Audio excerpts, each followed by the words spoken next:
জি sir, দেখা যাচ্ছে। আচ্ছা, শুরু করতেছি আমরা ক্লাস। আজকে আমরা ১ম টপিক যেটা নিয়ে আলোচনা করব টনসিলাইটিস। টনসিলের সমস্যা অনেকেই শুনছেন হয়তো। টনসিল আমাদের সবার আছে, ঠিক আছে? টনসিল বাড়ছে এটা একটা সমস্যা। কিন্তু টনসিল কিন্তু আমাদের সবার আছে। টনসিল অ্যাবনরমাল কিছু না। কিন্তু যখন টনসিলে ইনফেকশন হয় বা ফুলে ওঠে ওই রোগটারে আমরা বলি টনসিলাইটিস। আমাদের শরীরে টনসিল আছে মোট ৬ টা, ঠিক আছে? কিন্তু মেইনলি আমাদের যে টনসিলের সমস্যা হয় গলার ভিতর যে টনসিলটা থাকে প্যালাটাইন টনসিল এটার নাম। গলার ২ পাশে ২ টা থাকে, ঠিক আছে? এই টনসিলে মূলত সমস্যাটা হয়। অন্য টনসিলে তেমন একটা সমস্যা হয় না। আমাদের টনসিলাইটিস বলতে মূলত এই যে গলার ভিতরে যে টনসিল ২ পাশে ২ টা থাকে এই টনসিলের সমস্যাকেই বোঝায়। তাহলে টনসিলাইটিস হইছে রোগ। টনসিলাইটিস মানে টনসিলের ইনফেকশন বা ইনফ্লামেশন। টনসিল যদি ফুলে ওঠে বা ব্যথা করে তখন আমরা এটারে টনসিলাইটিস বলি। এটাকে লেখা আছে দেখেন tonsillitis inflammation of the palatine tonsil. Tonsillitis বলতে এই যে প্যালাটাইন টনসিল আমাদের এই গলার ২ পাশে ২ টা থাকে। এইটাই আমরা বুঝি। অন্য টনসিল যেগুলো আছে লিঙ্গুয়াল, ওরাল এগুলো আমরা বলি না, এগুলো আমাদের দরকার নাই। ঠিক আছে? স্বাভাবিকভাবে মাত্র ৬ টা কিন্তু সমস্যা হয় সাধারণত এই ২ টায়। ঠিক আছে? তাহলে টনসিলাইটিস মানে টনসিল ইনফেকশন বা ইনফ্লামেশন। এই টনসিলাইটিস এর কজ কারণের ভিতর আমাদের মূলত ২ ভাবে হইতে পারে, ভাইরাল আর ব্যাকটেরিয়াল। ঠিক আছে? ভাইরাল আর ব্যাকটেরিয়াল। আমাদের মোস্ট অফ দা কেসেস হইছে ভাইরাল। ভাইরাস দিয়ে হয়। ঠিক আছে? আর অন্যগুলো ব্যাকটেরিয়াল। টনসিলাইটিস হইলেই কিন্তু আমরা সবসময় অ্যান্টিবায়োটিক খাই না। দেখা যায় ২-৩ দিন ওয়েট করি। ওয়েট করার পর গলা ব্যথা এমনিই ভালো হয়ে যায়। এমনি গুলো ভালো হয়েছে এগুলো সব ভাইরাসের কারণে হয়। ঠিক আছে? এই ক্ষেত্রে ওষুধের দরকার পড়ে না। আমরা সামান্য গড়গড়া করলে গরম পানি দিয়ে বা বায়োডিন আর গরম পানি যদি একটু গড়গড়া করতে বলি, গার্গলিং করতে বলি, এতেই ঠিক হয়ে যায়। এতে অ্যান্টিবায়োটিকের দরকার পড়ে না। তাহলে ভাইরাস হচ্ছে আমাদের সবথেকে কমন। আর ব্যাকটেরিয়া দিয়ে হইতে পারে। ব্যাকটেরিয়া দিয়ে হইলে এটা তাড়াতাড়ি যায় না। ঠিক আছে? এটা ২-৩ দিনের ভিতর সারে না। এটা আরো অনেকদিন থাইকা যায়। সেক্ষেত্রে আমাদের অ্যান্টিবায়োটিক দিতে হয়। ঠিক আছে? তাহলে ভাইরাস আর ব্যাকটেরিয়া এই ২ টা দিয়েই মূলত হয়। অন্য কোনো কারণে সাধারণত হয় না। এই যে ঠান্ডা গরম সিজন যেটা সিজনাল টনসিলাইটিস যেগুলো এগুলো সব ভাইরাসের কারণে হয়। ঠিক আছে? ভাইরাসের কারণে হয়। এবার আসেন এর ক্লিনিক্যাল ফিচার বা লক্ষণ কি কি আছে। লক্ষণের ভিতর প্রথম একদম ১ নাম্বার যদি আমরা বলি সেটা হচ্ছে সর থ্রোট। এটা ২ নাম্বারে দেয়া আছে দেখেন, এটাকে ১ এর ভিতর প্রথমে তো জ্বরের কথা লেখা কিন্তু জ্বর না। প্রথমে আমরা বলি সর থ্রোট। সর থ্রোট মানে কি? গলা ব্যথা। সর থ্রোট এর বাংলায় হইছে গলা ব্যথা। ঠিক আছে? গলা ব্যথা বা পেইনফুল সোয়ালোইং বলে, মানে ঢোক গিলতে কষ্ট হয়। আমরা বলি যে গিলতে পারে না ঠিকমতো। পানি খাইতে গেলে গলায় ব্যথা লাগে বা খাবার খেতে গেলে গলায় ব্যথা লাগে। এটারই বলা হয় শর্ট থট। বা এমনিও যদি আমরা ঢোক গিলতে বলি সাধারণত তখনও গলায় ব্যথা লাগে। এইটা হচ্ছে ১ নাম্বার সিম্পটম। ঠিক আছে? ১ নাম্বার সিম্পটমই হচ্ছে শর্ট থট। এটার আরেকটা নাম থ্রট পেইনও বলতে পারে। অনেকে বলে গলা ব্যথায় নিচেই দেয়া আছে থ্রট পেইন। ২ টা সাধারণত সেমই, আলাদা না। ঠিক আছে? শর্ট থট আর থ্রট পেইন মোটামুটি কাছাকাছি এক জিনিস। তারপর কি হইতে পারে? জ্বর আসতে পারে। অ্যাকিউট কেসে সবসময় জ্বর আসে। জ্বর আসে মূলত ব্যাকটেরিয়া দিয়ে হইলে, ভাইরাস দিয়ে হইলে সবসময় জ্বর আসবে না। কিন্তু ব্যাকটেরিয়া দিয়ে হইলে টনসিলাইটিস এর জ্বর আসে। ঠিক আছে? জ্বর আসে, এটা লো গ্রেড ফিভার। অত বেশি টেম্পারেচার হয় না। ১০০, ১০১ এইরকম। ম্যালাইজ বডি এক মানে গা ম্যাজ করা, দুর্বল লাগা, গা ব্যথা এটা থাকতে পারে। মাথা ব্যথা থাকে অনেকের, হেডেক, লস অফ অ্যাপিটাইট, খেতে পারে না। তারপরে যে ঢোক গিলতে কষ্ট হয় তা তো বললামই। Difficulty in swallowing. ঠিক আছে? Difficulty in swallowing. তারপরে ডিসফেজিয়া, ডিফিকাল্টি ইন সলোইং এক জিনিস। ঠিক আছে? তারপর ব্যাড ব্রেথ, এটা খুব কমন। টনসিলাইটিস যাদের অনেক দিন হয়ে যায়, ৭ দিন, ১০ দিন, ১৫ দিন হয়ে যায় তাদের ক্ষেত্রে ব্যাড ব্রেথ এটা খুবই কমন। ব্যাড ব্রেথ মানে কি? দুর্গন্ধ। মুখ থেকে দুর্গন্ধ আসবে। ঠিক আছে? এটাকে বলা হয় ব্যাড ব্রেথ। যদি অ্যাকিউট কেস হয়, অ্যাকিউট আর ক্রনিক কে আমি আগে বলছিলাম, আবার বলতেছি। অ্যাকিউট মানে কি? অ্যাকিউট মানে প্রথম অবস্থায় যদি ১ দিন, ২ দিন, ৩ দিন, ৪ দিন, ৫ দিন এর ভিতর থাকে এটারে বলা হয় অ্যাকিউট কেস। আর ক্রনিক কেস মানে অনেক দিন ধরে যদি রোগটা থাকে সেটারে বলা হয় ক্রনিক কেস। ঠিক আছে? অ্যাকিউট কেসে মানে যাদের প্রথমবারের মতো হইছে, কয়েকদিনের মধ্যে হইছে, তাদের ক্ষেত্রে আমরা কি পাই? হা কইরে আমরা টনসিল দেখি মুখের ভিতরে, গলার ২ পাশে। ঠিক আছে? সেই ক্ষেত্রে আমরা টনসিলের কালারটা পাই লাল। ঠিক আছে? এই যে টনসিলার রেড।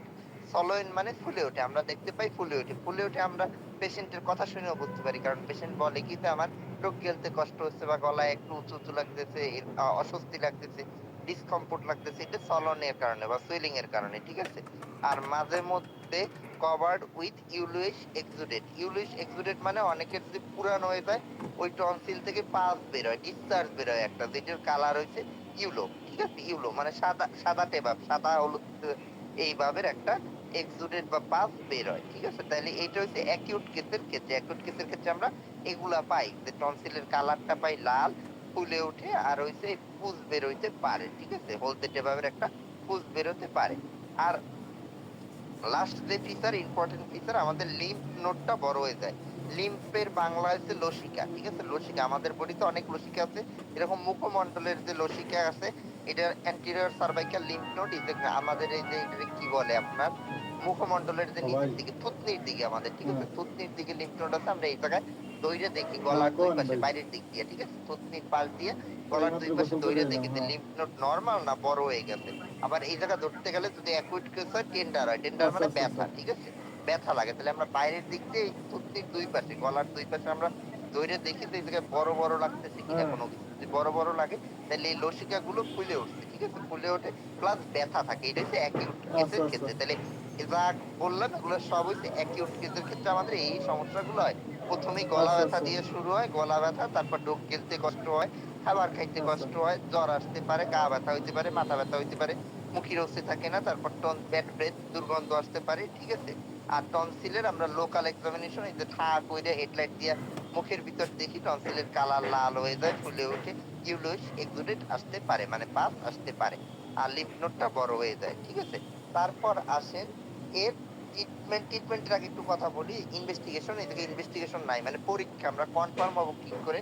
আমরা সাধারণত দেখি কনফার্ম হই, ঠিক আছে? এর জন্য আলাদা পরীক্ষা ম্যাক্সিমাম ক্ষেত্রেই দেয়া হয় না।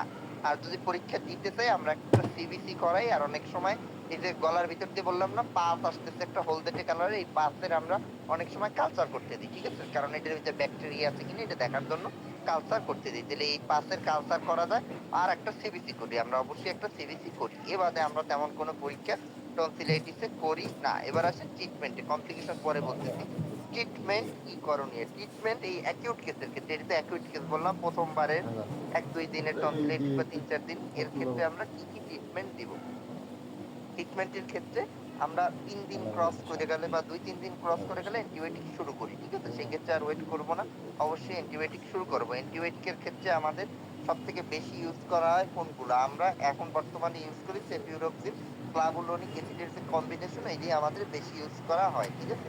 সেফিউরক্সিল ক্লাবুলোনিক অ্যাসিডের যে কম্বিনেশন, সেফুটিল প্লাস, সেফুক্লা, ফিউরিটিল প্লাস এই নামে পাওয়া যায়। আমরা 500 এমজি 2 বেলা করে 7 দিনের জন্য দেব, ঠিক আছে? 500 এমজি 2 বেলা করে 7 দিনের জন্য। অল্টারনেটিভ হিসাবে অ্যামোক্সিসিলিন ক্লাবুলোনিক অ্যাসিডের যে কম্বিনেশন মক্সা ক্লাব, এই মক্সা ক্লাবও আমরা দিতে পারি। মক্সা ক্লাব যদি 500 এমজি দেন তাহলে 3 বেলা দিতে হবে, ঠিক আছে? 3 বেলা দিতে হয় 7 দিনের জন্য। আর যদি 1 গ্রামের দেন সেক্ষেত্রে 2 বেলা দিলেই হয়। আমরা মক্সা ক্লাব বেশি একটা ইউজ করি না, এত বড় জাগ ইউজ করি না। আমরা সেফিরোক্সিল ক্লাবুলোনিক অ্যাসিড সাধারণত ইউজ করি। অনেকে এরিথ্রোমাইসিনও ইউজ করে, অনেকে এরিথ্রোমাইসিন ইউজ করে, মানে ভিম্যাক্স, ইরোমাইসিন এইসবও ইউজ করা যাবে, ঠিক আছে? কিন্তু ভালো কাজ করা আগেই বললাম সেফিরোক্সিন ক্লাবুলোনিক অ্যাসিডের, বা সেফিক্সিম যদি ইউজ করেন সেটাও ইউজ করা যাবে, কোনো সমস্যা নাই। সেফিক্সিমও কাজ হয়। সেফিক্সিম 200 মিলিগ্রামের 2 বেলা আমরা দিয়ে দিই 7 দিনের জন্য, ঠিক আছে? তাহলে এইগুলো হচ্ছে অ্যান্টিবায়োটিক অপশন। আমরা এতগুলো অ্যান্টিবায়োটিকের যে কোনো একটা চয়েস করতে পারবো। ফার্স্ট অপশন অবশ্যই সেফিরোক্সিন ক্লাবুলোনিক অ্যাসিড। এর পাশাপাশি আমাদের যেহেতু পেশেন্টের জ্বর থাকে প্লাস গলা ব্যথা থাকে, এর জন্য কি করব? গলা ব্যথা জ্বরের জন্য আমাদের ফার্স্ট চয়েস প্যারাসিটামল বা নাপা। কিন্তু গলা ব্যথা যদি বেশি হয় সেই ক্ষেত্রে আপনি আরো বেশি পাওয়ারের ওষুধ দিতে পারেন। সেই ক্ষেত্রে আমরা আইবুপ্রোফেন দিতে পারি, বা নাপাডল, যেগুলা প্যারাসিটামল আর হচ্ছে অ্যানাডলের কম্বিনেশন, নাপাডল, নাপাডল দিতে পারি। আইবুপ্রোফেনে প্রথমেই যাওয়ার দরকার নাই, ঠিক আছে? এটা যাওয়ার দরকার নাই, প্রথমে কম পাওয়ারের ভিতর থাকবেন। আর পাশাপাশি আমরা ব্যথার ওষুধ দিলে একটু গ্যাস্ট্রিকের ওষুধ দিয়ে দিব, গ্যাস্ট্রিকের ওষুধ দিব। আর কি করব? আর টনসিলাইটিসের ক্ষেত্রে অবশ্যই আমাদের অ্যান্টিহিস্টামিন দিতে হবে এই ক্ষেত্রে, ঠিক আছে? অ্যান্টিহিস্টামিন দিতে হবে। অ্যান্টিহিস্টামিন আমরা হেক্সোফেনাডিন বা রুপাটাডিন এইসব জাতীয় দিব। আর অনেকের সর্দি থাকে, ঠিক আছে? সর্দি মানে নাক থেকে পানি পড়ে টনসিলাইটিসের পেশেন্টদের, তাদের ক্ষেত্রে অবশ্যই অ্যান্টাজল বা আফরিন এই জাতীয় অক্সিমেটাজোলিন, জাইলোমেটাজোলিনে একটা নেজাল ড্রপ দিয়ে দিব। ডেইলি 3 বার করে দিবে নাকে, ঠিক আছে?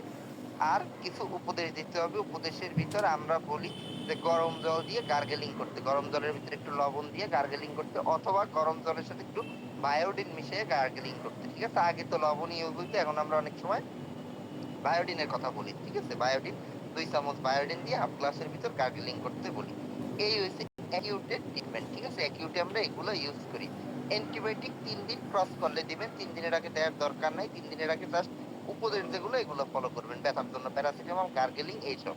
এর বেশি দরকার নাই। কারণ 3 দিনের মধ্যে যদি কমে যায় এটা ভাইরাল। এই ক্ষেত্রে আর কোনো ব্যাকটেরিয়াল না। আর ব্যাকটেরিয়াল হলে 3 দিন ক্রস করে যাবে, আমরা তখনই অ্যান্টিবায়োটিক শুরু করে দেব। এবার আসেন কমপ্লিকেশন। কমপ্লিকেশন মানে জটিলতা। যদি টনসিলাইটিসের ট্রিটমেন্ট ঠিকমতো না করে বা এভয়েড করে যে কিছু হয় নাই, সাধারণ গলা ব্যথা এরকম এভয়েড করতে গেলে অনেক সময় পেরিটনসিলার অ্যাবসেস হয়ে যায়, যেটা খুবই মারাত্মক। পেরিটনসিলার অ্যাবসেস, অ্যাবসেস মানে হচ্ছে পোড়া। আর পেরিটনসিলার মানে হচ্ছে এই যে টনসিল বললাম দুই পাশে দুইটা, এই টনসিলের আশেপাশে, এই টনসিলের আশেপাশে এরকম অ্যাবসেস ফর্ম করে, পোড়ার মতো একদম ফুলে যায়, ফুলে ভিতরে পুরো পাস ভর্তি থাকে। ঠিক আছে, এটা খুবই খারাপ। এটা যদি বাস্ট করে তাহলে সেপ্টিসিমিয়া ডেভেলপ হইতে পারে। এজন্য এইটার দিকে অবশ্যই খেয়াল রাখতে হবে। ঠিক আছে, এটা হয় সাধারণত ব্যাকটেরিয়াল টনসিলাইটিসে, ভাইরাসে হবে না। ঠিক আছে, এই জন্য বললাম যে 3 দিন ক্রস করলেই কিন্তু আমরা অ্যান্টিবায়োটিক শুরু করব।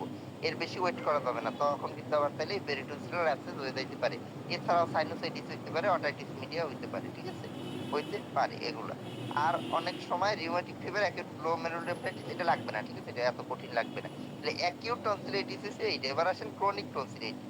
ক্রনিক টনসিলাইটিস কি জিনিস? ক্রনিক টনসিলাইটিস মানে যার বারবার অ্যাকিউট এরকম হইতে থাকে। ঠিক আছে, দেখা যায় যে একটা টনসিলাইটিস হইলো, সে ট্রিটমেন্ট নিল, সেরে গেল, 7 দিন পর তার আবার ওইরকম হয়েছে। ঠিক আছে, বা সেবারও সেরে গেল, আবার 1 মাস পর হয়েছে। এটারে বলা হয় ক্রনিক টনসিলাইটিস অথবা রিকারেন্ট টনসিলাইটিস। যাদের বারবার একই সমস্যা এরকম গলায় টনসিল বাড়ে। ঠিক আছে, এটারে বলা হয় ক্রনিক বা রিকারেন্ট টনসিলাইটিস। এই যে কজের ভিতর লেখাই আছে repeated attack of acute tonsillitis. ঠিক আছে, repeated attack of acute tonsillitis. এটা কাদের বেশি হয়? যাদের এই যে মুখের ক্ষেত্রে ওরাল হাইজিন, যারা ঠিক মতো দাঁত ব্রাশ করে না, অনেকদিন দাঁত ব্রাশ করে না, অপরিষ্কার থাকে, বা যাদের ডেন্টাল ক্যারিস আছে, দাঁতে সমস্যা আছে। যে ডেন্টাল ক্যারিস মানে পোকে খায় বলে না, দাঁত পোকে খাইছে, সেটার বলা হয় ডেন্টাল ক্যারিস। অনেকগুলো দাঁতের ডেন্টাল ক্যারিস আছে, বা সাইনাসের ইনফেকশন আছে, তাদের ক্ষেত্রে এই ক্রনিক টনসিলাইটিস হতে পারে। ঠিক আছে, হতে পারে। ক্রনিক টনসিলাইটিসের ক্ষেত্রে সিমটম গুলো একটু আলাদা। ওই অ্যাকিউটের গুলো সব ঠিক আছে। ঠিক আছে, সব ঠিক আছে। তাহলে নিচের দিকে আমরা টনসিলের ক্ষেত্রে এই জায়গায় ফাইব্রোস্ট অবস্থা পাই আর সিজি ম্যাটেরিয়াল পাই। সিজি ম্যাটেরিয়াল বলতে বোঝায় এটার আরেকটা নাম ইনসপিসেটেড পাস। আগের ক্ষেত্রে বলছি কি চাপ দিলে একটা পাস বের হইতো, যেটা জল জল মনে হবে। আর এই ক্ষেত্রে জল জল না, এই ক্ষেত্রে হচ্ছে ঘন পাস, একদম ঘন। ঠিক আছে, দইয়ের মতো ঘন। দই যেমন ঘন তেমন চাপ দিলে, টনসিলে যদি আমরা হাত দিয়ে ঢুকে চাপ দিই তাহলে এরকম ঘন একটা পাস বের হবে। এটা দেখি আমরা বুঝতে পারি এটা ক্রনিক টনসিলাইটিস। এটা অনেক দিনের সমস্যা। আর পেশেন্ট তো বলবেই যে তার মাঝে মধ্যে এরকম গলা ব্যথা হয়, মাঝে মধ্যে জ্বর আসে, এটা তো আছেই। আর পাশাপাশি এই ঘন পাস বেরোচ্ছে কিনা টনসিলে চাপ দিলে, সেটা দেখে আমরা চিনি যে এটা ক্রনিক না অ্যাকিউট। ঠিক আছে, আর এই যে লিম্ফ নোড, এই যে গলার দুই পাশে আমরা বললাম যে থুতনির দুই পাশে আমরা লিম্ফ নোড দেখি, লসিকা দেখি, এই ক্ষেত্রে নন টেন্ডার থাকবে, এই ক্ষেত্রে ব্যথা থাকবে না, বাট লিম্ফ নোড গুলো খোলা থাকবে। জাস্ট এই দুইটা ফিচার আলাদা অ্যাকিউট থেকে। ঠিক আছে, ঘন পাস বের হবে আর লসিকা গুলো ফুলবে, বাট এতে কোনো ব্যথা নাই। ট্রিটমেন্টের ক্ষেত্রে কি করণীয়? ট্রিটমেন্টের ক্ষেত্রে যদি ক্রনিক বা রিকারেন্ট হয়, সেই ক্ষেত্রে আমরা অবশ্যই অপারেশনের পরামর্শ দিই। এই ক্ষেত্রে আর এই অ্যান্টিবায়োটিক খেয়ে আর কোনো তেমন একটা লাভ হবে না, যাদের এরকম বারবার বারবার হয়। ঠিক আছে, তাদের ক্ষেত্রে আমরা পরামর্শ দিব অপারেশন করাই ফেলার, টনসিলেক্টমি। অপারেশনের নাম হচ্ছে টনসিলেক্টমি। ঠিক আছে, এই ক্ষেত্রে আর এই অ্যান্টিবায়োটিক দিয়ে আমরা সাপ্রেস করতে পারি না। এই ক্ষেত্রে আমরা সবসময় অপারেশনেরই অ্যাডভাইস দিই যাদের এরকম বারবার হয়েছে। আর কারো যদি বছরে 1 বছরে 7 বারের বেশি এরকম হয়, তার তো অবশ্যই অপারেশন করতেই হবে, তার আর বিকল্প কোনো ওয়ে নাই। ঠিক আছে, কিন্তু এতদিন কিন্তু আমরা ওয়েট করি না যে 2-3 বারই এরকম রিপিট হয়, সেই ক্ষেত্রে আমরা অপারেশনের অ্যাডভাইস দিয়ে দিই। তাহলে এই হচ্ছে আমার টোটাল টনসিলাইটিস অ্যাকিউট আর ক্রনিকের ক্ষেত্রে। ঠিক আছে, এর বাইরে আর টনসিলাইটিসে কিছুই নেই। অ্যান্টিবায়োটিক ওই যেগুলো বললাম ওইগুলোই আমরা কিন্তু ইউজ করি, ওইগুলোর ভিতরে অল্টারনেটিভ হিসেবে। এবার আসেন পরের টপিকস। আমাদের পরের টপিকস হচ্ছে এপিস্ট্যাক্সিস। এপিস্ট্যাক্সিস কি জিনিস? একটা খুবই কমন জিনিস। নাক থেকে রক্ত পড়ারে এপিস্ট্যাক্সিস বলা হয়। থেকে লেখাই আছে ব্লিডিং ফ্রম নেজাল ক্যাভিটি। ঠিক আছে, নাক থেকে রক্ত পড়লে তাকেই আমরা এপিস্ট্যাক্সিস করছি। নাক থেকে রক্ত বিভিন্ন কারণে পড়তে পারে। ঠিক আছে, বিভিন্ন নাকের কারণেও পড়তে পারে, বা আমাদের বডির অন্য সমস্যার কারণেও পড়তে পারে। তাহলে এই নাক থেকে রক্ত পড়া কি বলা হয়? এপিস্ট্যাক্সিস। তাহলে নাক থেকে রক্ত কি কি কারণে পড়তে পারে? লোকাল কজ মানে নাকের কারণে। নাকের কারণে 1 নাম্বার কারণ নিচে ট্রমা। নাকে যদি কোনো আঘাত লাগে, সেটা মারামারি হইতে পারে, বা এই যে নোজ পিকিং, ঠিক আছে, এই ক্ষেত্রে হইতে পারে, মারামারি, অ্যাক্সিডেন্ট, ঠিক আছে, এই যে কোনো কিছুতে ট্রমার ক্ষেত্রে হইতে পারে, নাক থেকে রক্ত পড়তে পারে। তারপর ইনফেকশন, রাইনাইটিস, সাইনোসাইটিস, এই ক্ষেত্রে আপনার নাক থেকে রক্ত পড়তে পারে। তারপর অ্যালার্জিক রাইনাইটিস, রাইনাইটিস আর অ্যালার্জিক রাইনাইটিসের ভিতরে একটু পার্থক্য আছে, ঠিক আছে? একটু পার্থক্য আছে। অ্যালার্জিক রাইনাইটিসও পড়তে পারে। অ্যালার্জিক রাইনাইটিস বলতে যে নাকের যে মিউকোজাল ক্যাভিটি, নাকের ভিতরে যে ক্যাভিটি, এটা অ্যালার্জি জনিত ইনফেকশন রে বলে অ্যালার্জিক রাইনাইটিস। আর খালি রাইনাইটিসে ব্যাকটেরিয়া দিয়ে যদি হয় তাহলে ওইটারে বলি আমরা রাইনাইটিস। এরপর নাকের ভিতরে যদি টিউমার থাকে সে কারণেও এরকম রক্ত পড়তে পারে। আর সেপ্টাল প্যাথোলজি, সেপ্টাল প্যাথোলজি বলতে নাকের মাঝে একটা ডিমার্কেশন পর্দার মতো থাকে না, দুইটা নাক তো আলাদা হয়েছে, আমাদের দুইটা নস্ট্রিল, দুইটা নাকের ফুটা আলাদা হয়েছে মাঝখানে একটা পর্দার মাধ্যমে। এইটা যদি কোনো কারণে ডেভিয়েটেড হয় একদিকে, মানে একদিকে বড় একদিকে ছোট, সেই কারণেও নাক থেকে রক্ত পড়তে পারে। এইগুলো হচ্ছে নাকের কারণে, নাকের যে কোনো কারণে রক্ত পড়তে পারে এইসব কারণে। আর নাক বাদে, নাকের সমস্যা বাদে অন্য কারণে, কি কারণে? হাইপার টেনশন, যাদের প্রেশার বেশি এই কারণে। তারপর স্ট্রোকের পেশেন্টদের পড়তে পারে। তারপর লিউকেমিয়া, হেমোফিলিয়া মানে ব্লাড ডিসঅর্ডার, ঠিক আছে? ব্লাড ডিসঅর্ডার এদের কারণে হইতে পারে। লিভারে যদি সমস্যা থাকে সে কারণে হইতে পারে। আর কিছু কিছু ড্রাগ মানে ওষুধ, ওয়ারফেরিন, অ্যাসপিরিন এগুলো তারা ইউজ করে, তাদের ক্ষেত্রেও এটা হইতে পারে। এই দুইটা আমাদের কেন জানতে হবে? লোকাল আর সিস্টেমকে আলাদা আমি কেন বললাম? যে লোকাল যে কারণগুলো বললাম, এই নাকের সমস্যা, ঠিক আছে? নাকে কেউ ঘুষি মারছে বা নাকে টিউমার হয়েছে, এইসব কারণে ট্রিটমেন্ট একরকম। আর এই যে সিস্টেমিক কজ, এর ট্রিটমেন্ট আর এক রকম। এই যে প্রথম দুইটা বললাম লোকাল কজ, এর ক্ষেত্রে যদি আমরা ট্রিটমেন্ট করি, ঠিক আছে, এই ক্ষেত্রে আমরা কি করবো? এই ক্ষেত্রে আমরা জ্যামিক দিতে পারি। জ্যামিকের নাম হয়তো সবাই শুনছেন, ট্রানেক জ্যামিক, জ্যামিক নামে একটা ওষুধ পাওয়া যায়, ক্যাপসুল পাওয়া যায়, যেটা খাইলে ব্লিডিং কন্ট্রোল হয়। এই নাকের কারণে যে ব্লিডিং, এই ব্লিডিং কন্ট্রোলে আমরা জ্যামিক ইউজ করতে পারবো। কিন্তু এই যে অন্য যে সিস্টেমিক কারণ, প্রেশার, স্ট্রোক, লিভারের সমস্যা, এই সব জায়গায় আমরা জ্যামিক ব্যবহার করতে পারবো না। জ্যামিক ব্যবহার করলে পেশেন্টের কিন্তু আরো ক্ষতি হবে উল্টা, ঠিক আছে? এই জন্য আমাদের এই কারণগুলো জানতে হবে যে পেশেন্টের কি কারণে, মায়ের খেয়ে নাক দিয়ে রক্ত পড়ছে নাকি স্ট্রোকের কারণে রক্ত পড়ছে, অবশ্যই আমার জানতে হবে। যদি স্ট্রোকের কারণে বা প্রেশারের কারণে, সেই ক্ষেত্রে জ্যামিক দিলে কিন্তু পেশেন্টের অবস্থা আরো খারাপ হবে, ঠিক আছে?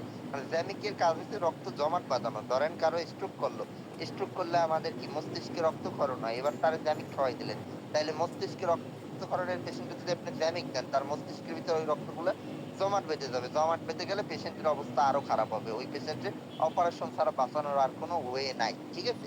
আর লোকাল কারণ যেগুলো, নাক দিয়ে রক্ত পড়তেছে এমনি লোকাল কারণ, সেই পেশেন্টে জ্যামিক দিলে ওই রক্তটা আর্লি কন্ট্রোল হয়ে যাবে। এই ক্ষেত্রে তার ব্রেনে কোনো রক্তক্ষরণ টরণ নাই, ঠিক আছে? এই জন্য আমাদের কারণ জানতে হবে।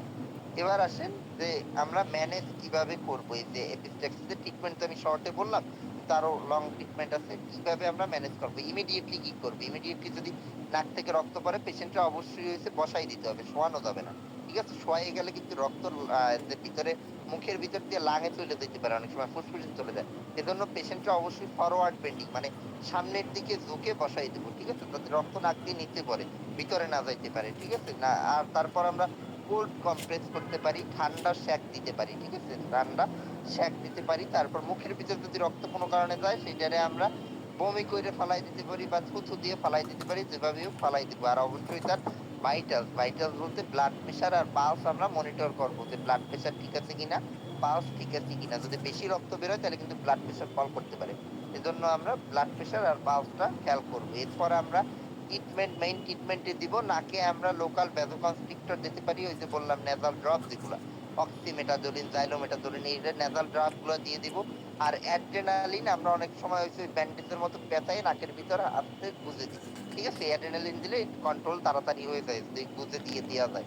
একটা প্যাক বানাই নাকের ফুটার ভিতরে আমরা ঢুকাই দিই, নস্ট্রিলে ঢুকাই দিই, সেই ক্ষেত্রে তাড়াতাড়ি ব্লিডিংটা কন্ট্রোল হয়, ঠিক আছে? এইটাই আমরা সাধারণত ফলো করি। অ্যাড্রেনালিন দিই, অনেক সময় জ্যামিক দিই। জ্যামিক তো দিই বললাম ওই সব ক্ষেত্রে, কিন্তু অন্য কেস হইলে আমরা অ্যাড্রেনালিনের যে ইগুলো ওইটা আমরা মিশাই, ঠিক আছে? অ্যাড্রেনালিন পাওয়া যায়, অ্যাড্রেনালিন ইনজেকশন, ওইটা আমরা মিশাই,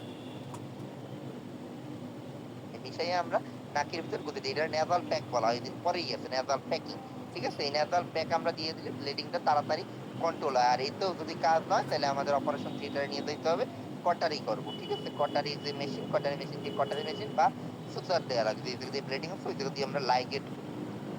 এই হচ্ছে মোটামুটি ট্রিটমেন্ট, এর বাইরে ট্রিটমেন্ট আপনার জানতে হবে না। আর নাকের কারণ ওই যে মাইক ঠের খেলে বা নাকে আঘাত লাগলে বা নাকের যে কোনো কারণ হলে জ্যামিক দিবেন, অবশ্যই জ্যামিক দিবেন, এতে কোনো সমস্যা নাই। কিন্তু এই প্রেশার টেশার হলে জ্যামিক দেওয়া যাবে না, জ্যামিক একদম টোটালি বাদ, ঠিক আছে? টোটালি বাদ। সেই ক্ষেত্রে ওই অ্যাড্রেনালিন বা ওই ন্যাসাল প্যাক এমনি সাইটে ধরে যেভাবে পারেন এইভাবে আপনার মেনটেন করতে হবে। এপিস্ট্যাক্সিস এই পর্যন্তই। এপিস্ট্যাক্সিসের আর কিছু জানতে হবে না। এবার আসেন ইউটিআই, আর একটা খুবই গুরুত্বপূর্ণ রোগ। ইউটিআই খুবই কমন রোগ। ইউটিআই মানে কি? ইউটিআই মানে ইউরিনারি ট্র্যাক্ট ইনফেকশন। ঠিক আছে, urinary tract infection. Urinary tract আমাদের গঠিত 4টা অর্গান নিয়ে, 2টা কিডনি, 2টা ইউরেটার, একটা ব্লাডার আর একটা ইউরেথ্রা। কিডনি তো কিডনি, ইউরেটার মানে হচ্ছে নালী, ঠিক আছে। কিডনি হয়েছে ব্লাডার, মূত্রাশয়ের ভিতরে যে জায়গায় ইউরিন গুলো আসে এটারে বলা ইউরেটার, আর ব্লাডার হয়ে তারপর ইউরেথ্রার মাধ্যমে বের হয়ে যায়, ঠিক আছে। ইউরেথ্রার মাধ্যমে বের হয়ে যায়। তাহলে ইউরিনারি ট্র্যাক্ট বা রেচন তন্ত্র, এর বাংলা হচ্ছে রেচন তন্ত্র। এটা হচ্ছে 4টা অর্গান নিয়ে গঠিত, কিডনি, ইউরেটার, ব্লাডার, ইউরেথ্রা। তাহলে এই 4টা পার্টের কোথাও যদি কোনো ইনফেকশন হয়, ইনফেকশন সাধারণত ব্যাকটেরিয়া দিয়েই হয়, ইনফেকশন হয় তাইলেই আমরা তাকে ইউটিআই, ইউরিনারি ট্র্যাক্ট ইনফেকশন বলবো। এই জায়গায় লেখাই আছে infection of the any part of the urinary tract by pathogenic organism, most commonly bacteria. Bacteria দিয়েই হয়। এই জায়গায় ভাইরাস এটা অন্য কিছু দিয়ে ওইরকম হয় না, এই জায়গায় মেইনলি ব্যাকটেরিয়া দিয়েই হয়, ঠিক আছে। এবার আসেন ইউরিনারি ট্র্যাক্ট ইনফেকশনের টাইপ। টাইপ না পড়লেও হয়, পড়লেও হয়, একবার বলে যাচ্ছি শুনে নেন। লোয়ার আর আপার, আমরা ট্রিটমেন্ট সেমই দিই, ঠিক আছে, আলাদা কোনো ট্রিটমেন্ট দিই না। লোয়ার ইউরিনারি ট্র্যাক্ট ইনফেকশন বলতে বুঝে এই যে উপরের যে 4টা পার্ট বললাম এর ভিতর শেষের 2টা পার্ট ব্লাডার বা ইউরেথ্রা, এই 2 জায়গায় হলে বলি আমরা লোয়ার ইউটিআই। আর আপার ইউটিআই বলতে বুঝি আমরা কিডনি আর ইউরেটার, এই 2 জায়গায় হলে এটারে বলা হয় আপার ইউটিআই। এর আলাদা আলাদা নাম আছে, সিস্টাইটিস, ইউরেথ্রাইটিস, পাইলোনেফ্রাইটিস। কোনো প্রেসক্রিপশনে যদি এই নামগুলা পান, এগুলো সবগুলোর মানেই কিন্তু ইউটিআই, ঠিক আছে। এগুলোর মানে কিন্তু অন্য কিছু না, ইউটিআই। যাই সিস্টাইটিস লেখে এটাও ইউটিআই পার্ট, ইউরেথ্রাইটিস লিখলে এটাও ইউটিআই পার্ট, পাইলোনেফ্রাইটিস লিখলে এটাও ইউটিআই পার্ট, ঠিক আছে। এটা একদম স্পেসিফিক করে লিখছে আর কি, আর কিছুই না। তাহলে টাইপ 2টা, ঠিক আছে, লোয়ার আর আপার, লোয়ার আর আপার। এবার আসেন কজ। কজ কি? কজ হচ্ছে ব্যাকটেরিয়া দিয়ে হয়। আগে বললাম ব্যাকটেরিয়ার ভিতর ইকোলাই দিয়ে সব থেকে বেশি হয়। এই ব্যাকটেরিয়ার নাম আপনাদের জানতে হবে না, খালি জেনে রাখেন যে ব্যাকটেরিয়া দিয়া হয়। কি ব্যাকটেরিয়া দেয় জানার দরকার নাই। রিস্ক ফ্যাক্টর মানে কাদের বেশি হয় বা কি কি কারণে বেশি হতে পারে। ফিমেলদের ইউটিআই বেশি হয়। ইউটিআই মানে প্রস্রাবে ইনফেকশন ফিমেল, মহিলাদের বেশি হয়। মহিলাদের বেশি হওয়ার কয়েকটা কারণ আছে। এটাকে একটা কারণ লেখা শর্ট ইউরেথ্রা, ঠিক আছে। প্রস্রাবের যে নালীটা এটা মহিলাদের ক্ষেত্রে ছোট, এই জন্য মহিলাদের বেশি হয়। আর একটা কারণ হচ্ছে মহিলাদের প্রোস্টেট গ্ল্যান্ড নাই, পুরুষদের প্রোস্টেট গ্ল্যান্ড আছে বিধায় ইউটিআই হইতে পারে না, কারণ প্রোস্টেট গ্ল্যান্ডের আলাদা একটা সিক্রেশন আছে, এনজাইম আছে। এই এনজাইমের ফলে ব্যাকটেরিয়া বেশিক্ষণ বাঁচতে পারে না। তো মহিলাদের প্রোস্টেট গ্ল্যান্ড নাই বিধায় মহিলাদের ক্ষেত্রে ইউটিআইটা বেশি হয়। আর এটা তো শর্ট ইউরেথ্রা বললামই। এছাড়া আর ওই দিক যারা ঠিক মতো পরিষ্কার পরিচ্ছন্ন থাকে না, প্রেগনেন্সিতে ইউটিআই হতে পারে, ঠিক আছে। প্রেগনেন্সিতে ইউটিআই হতে পারে কারণ কি? Pregnancy immuno suppressive condition. Pregnancy কিন্তু রোগ প্রতিরোধ ক্ষমতা কমাই দিচ্ছে, কারণ প্রেগনেন্সি মানে কি? শরীরে আর একটা বাচ্চা আছে যেটা ফরেন বডি, বাইরের পার্টিকেল, সেটা কিন্তু নিজের পার্টিকেল নেই, এই জন্য রোগ প্রতিরোধ ক্ষমতা কমে যায়। এর ফলে ব্যাকটেরিয়া তাড়াতাড়ি ঢুকতে পারে, ঠিক আছে, তাড়াতাড়ি বসবাস শুরু করতে পারে, কলোনাইজেশন করতে পারে। এজন্য প্রেগনেন্সিতে যে কোনো রোগী বেশি হওয়ার সম্ভাবনা থাকে। তারপর ডায়াবেটিস মেলাইটাস, আর একটা হচ্ছে রোগ প্রতিরোধ ক্ষমতা কমে যাওয়ার মতো কন্ডিশন। ডায়াবেটিসের রোগীদের রোগ প্রতিরোধ ক্ষমতা কমে যায়, ফলে ইনফেকশন কিছুদিন পর পরই হইতে থাকে।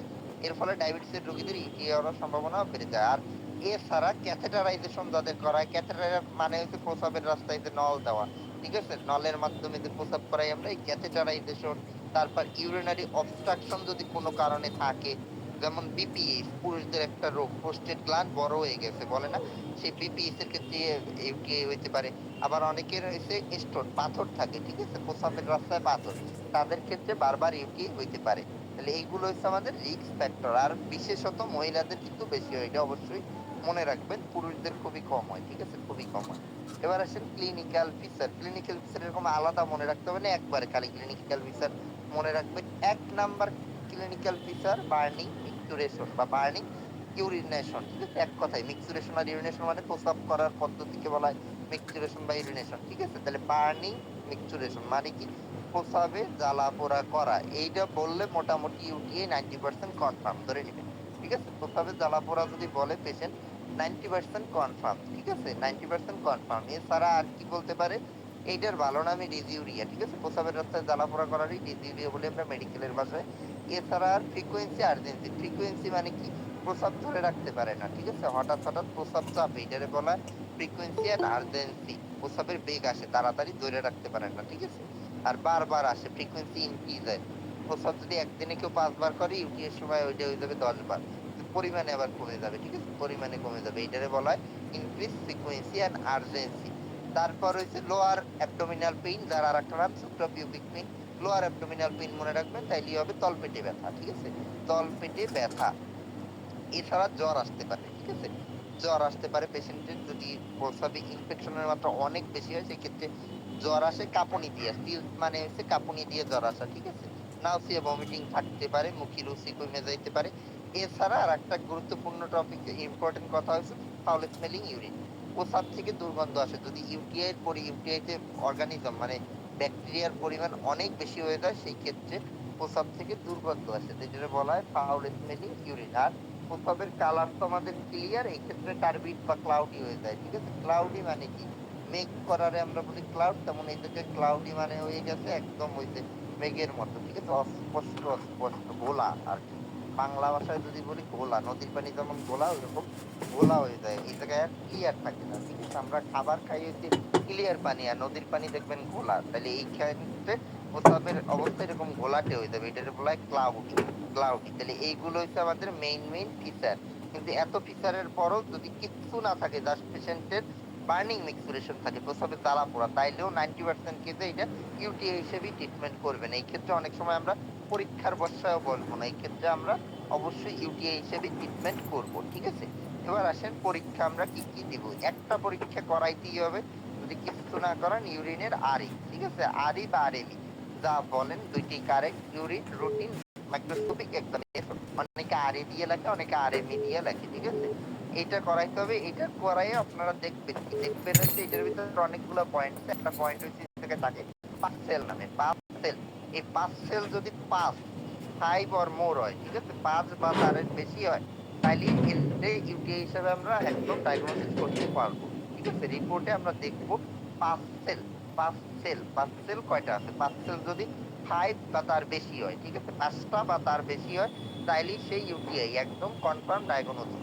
কিন্তু হ্যাঁ, আপনি পেলেন না, 5 সেল পাইলেন না, 5 সেল পাইলেন 2টা, কিন্তু পেশেন্টের আছে বার্নিং মিক্সুরেশন, প্রস্রাবে জ্বালা পোড়া, তাইলেও আপনি অবশ্যই ইউটিআই হিসেবে ট্রিটমেন্ট এর করবেন, অ্যান্টিবায়োটিক দিবেন, ঠিক আছে? এই ক্ষেত্রে ওয়েট করার কোনো দরকার নাই, কারণ বার্নিং মিক্সুরেশন মানে ইউটিআই। আমরা এইভাবেই ক্লিনিক্যাল প্র্যাকটিস করি, বার্নিং মিক্সুরেশন পাইলে অবশ্যই ইউটিআই হিসেবে আপনার ট্রিটমেন্ট করতে হবে। সেই ক্ষেত্রে ইনভেস্টিগেশনের ওইভাবে কোনো দাম নাই, কিন্তু আপনি বার্নিং মিক্সুরেশন অতটা পাচ্ছেন না, কিন্তু ওই যে জ্বর আসে, প্রস্রাবের ফ্রিকোয়েন্সি আর্জেন্সি আছে, সেই ক্ষেত্রে আপনি ই করাইলেন, একটা ইউরিন আরি করালেন, ইউরিন আরি করাই দেখলেন এবার 5 সেল আছে 2টা, তাইলে এর আবার ইউটি হিসেবে ট্রিটমেন্ট করা যাবে না, কারণ এর 5 সেল লাগবে। কিন্তু বার্নিং মিক্সুরেশন যেহেতু নাই, 5 সেলও কম, তাইলে ইউটি হিসেবে আমরা ট্রিটমেন্ট করব না। সেই ক্ষেত্রে আমরা পরবর্তীতে আল্ট্রাসোনোগ্রাম করে দেখবো অন্য কোনো সমস্যা আছে কিনা, ঠিক আছে?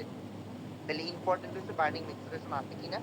তারপর হচ্ছে আপনার 5 সেল কয়টা, 5 সেল যদি 5টা হয়ে যায় তাহলে তো অবশ্যই ইউটিআই, আর 5 সেল 5টা না হলে আমার দেখতে হবে বার্নিং মিক্সুরেশন আছে কিনা।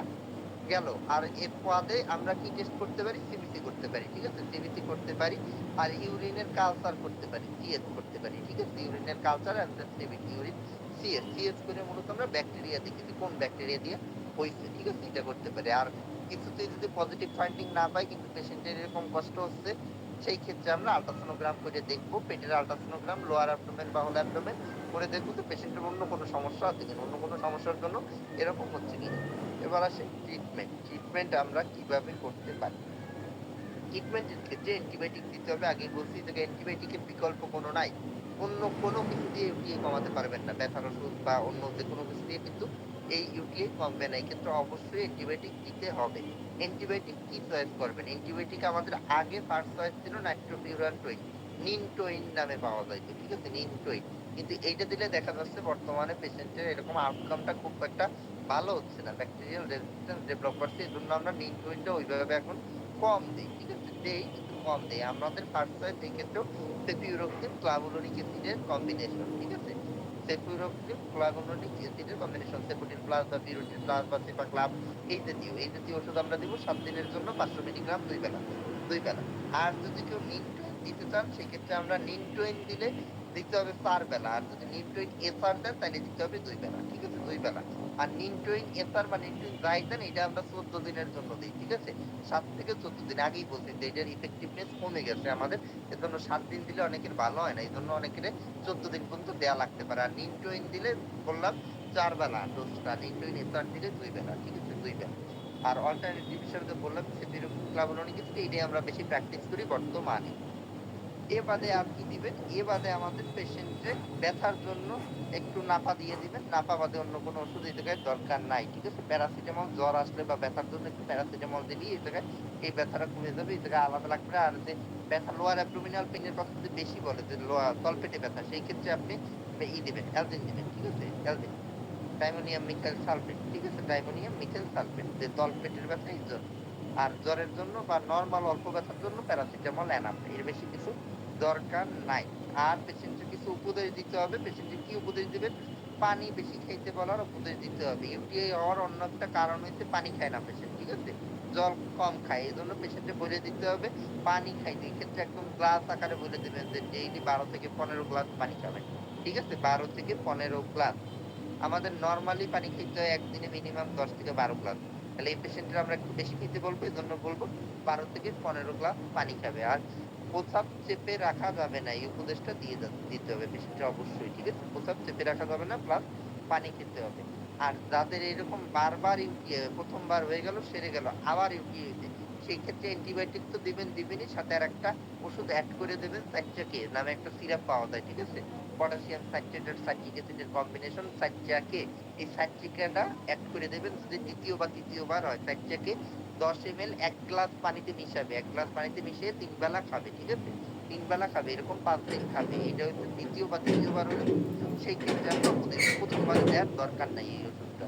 সাইট্রাকে সিরাপ 2 চামচ 1 গ্লাস পানির ভিতর মেশাবে, মিশিয়ে 3 বেলা খাবে, ঠিক আছে। 3 বেলা, সকালে একবার, দুপুরে, রাতে, এরকম করে 5 দিন খাবে। আর অ্যান্টিবায়োটিক তো চলবেই 7 দিন, পাশাপাশি অন্য ওষুধ যেগুলো বলছি এগুলো তো চলবে। আর সাইড থেকে যদি বাচ্চাদের দিতে পারেন সেই ক্ষেত্রে কিন্তু 5 ml 1 চামচ, ঠিক আছে, 2 চামচ না, বড়দের বেলায় 2 চামচ। আর বাচ্চা যদি 5-6 বছরের বাচ্চারা দিতে চান, 6-7 বছরের, সেই ক্ষেত্রে 1 চামচ, 1 চামচ হাফ গ্লাস পানিতে মিশিয়ে খাবে, ঠিক আছে, 3 বার, আগের মতোই ডোজ। তাহলে এই ইউটিআই ট্রিটমেন্ট। আর ইউটিআই যদি ট্রিটমেন্ট ঠিক মতো করা না হয়, সেক্ষেত্রে কমপ্লিকেশন, জটিলতা কি কি হতে পারে? জটিলতা রিকারেন্ট ইউটিআই তো বললামই যে বারবার কাদের হয় বলেন তো? বারবার হয়, তারা উপদেশ মানে না, পানি খায় না ঠিক মতো, প্রস্রাব চেপে রাখে, বা অ্যান্টিবায়োটিক কমপ্লিট করে না, যেটা সব থেকে বড় সমস্যা। যে 2 দিন খাইছে, তার ভালো লাগতেছে, এরপর অ্যান্টিবায়োটিক ছেড়ে দিতে, সে 7 দিনের ডোজ কমপ্লিট করলো না, এটা কিন্তু খুবই মারাত্মক কন্ডিশন। এই ক্ষেত্রে পেশেন্টের জটিলতা ভয়াবহ হবে, পরের বার আর ওই অ্যান্টিবায়োটিকে কাজই করবে না। সেই ক্ষেত্রে কিন্তু পরবর্তীতে ইনজেকশন দেওয়া লাগবে অনেক বড় বড়। ইউটিআই তে মেরোপেনম পর্যন্ত দেওয়া লাগে, এরকম রেকর্ডও আছে, ঠিক আছে। মেরোপেনম এক একটার দাম প্রায় 1000-1200 টাকা করে, এক দিনে 3টা দিতে হয়, এরকম 5 দিন 4 দিন দিতে হয়। যদি ইউটিআই ঠিক মতো ট্রিটমেন্ট না করে এই পর্যন্ত যেতে পারে। তাহলে পেশেন্টের ভালোভাবে আগে উপদেশ দিতে হবে যে ওষুধ জানি ঠিক মতো খায়, অ্যান্টিবায়োটিক গুলো ডোজ কমপ্লিট করে। 2 দিন সাইডে দিলে কিন্তু লাইফ থ্রেটেনিং কন্ডিশন হতে পারে, রিকারেন্ট ইউটিআই হতে পারে। রিকারেন্ট ইউটিআই দিয়ে ইউরোসেপসিস পর্যন্ত হয়ে যেতে পারে। ইউরোসেপসিস হইলে কিন্তু হসপিটাল অ্যাডমিশন লাগে। এই ক্ষেত্রে আর মুখে খাওয়ার ওষুধ দিয়ে কোনো লাভ হবে না, এই ক্ষেত্রে ইনজেক্টেবল দিতে হয়, ঠিক আছে, ইনজেক্টেবল দিতে হয়। তাহলে এই হচ্ছে টোটাল ইউটিআই। বলেন এবার আপনাদের কোনো জায়গায় সমস্যা থাকলে বা কোনো কোশ্চেন থাকলে আমাকে করতে পারেন। স্যার, আমার একটা প্রশ্ন আছে এই হ্যাঁ, এপিস্টার বলেন। এর এখানে, যে আমরা তো সাধারণ যে সমস্যাগুলো, নাক দিয়ে পানি, এই রক্ত পড়া, সেখানে জেমিক দেবো, কিন্তু যদি স্ট্রোকের কারণে রক্ত পড়ে সেখানে তো জেমিক দেওয়া যাবে না। না, স্ট্রোক হচ্ছে কিভাবে, এটা আমরা বুঝবো কিভাবে যে আচ্ছা, হ্যাঁ, এই স্ট্রোকের স্ট্রোক কারণে? হচ্ছেন কিভাবে বুঝবেন কিভাবে? সাধারণত নাক দিয়ে রক্ত পড়ার তো কিছু লোকাল কারণ থাকে, নাকে পলিপ থাকতে পারে বা মারামারি করে আসলো এরকম, বা নাক অনেকদিন ধরে বদ্ধ, পেশেন্ট এরকম বলবে। এবার পেশেন্টের এরকম কোনো হিস্ট্রি নেই, বাট নাক দিয়ে শুধু শুধু রক্ত পড়তেছে, যদি কোনো কখনো বলে, সেই ক্ষেত্রে অবশ্যই পেশেন্টের হিস্ট্রি নিতে হবে, তার মাথা ঘুরাই কিনা, ঠিক আছে। সে চোখ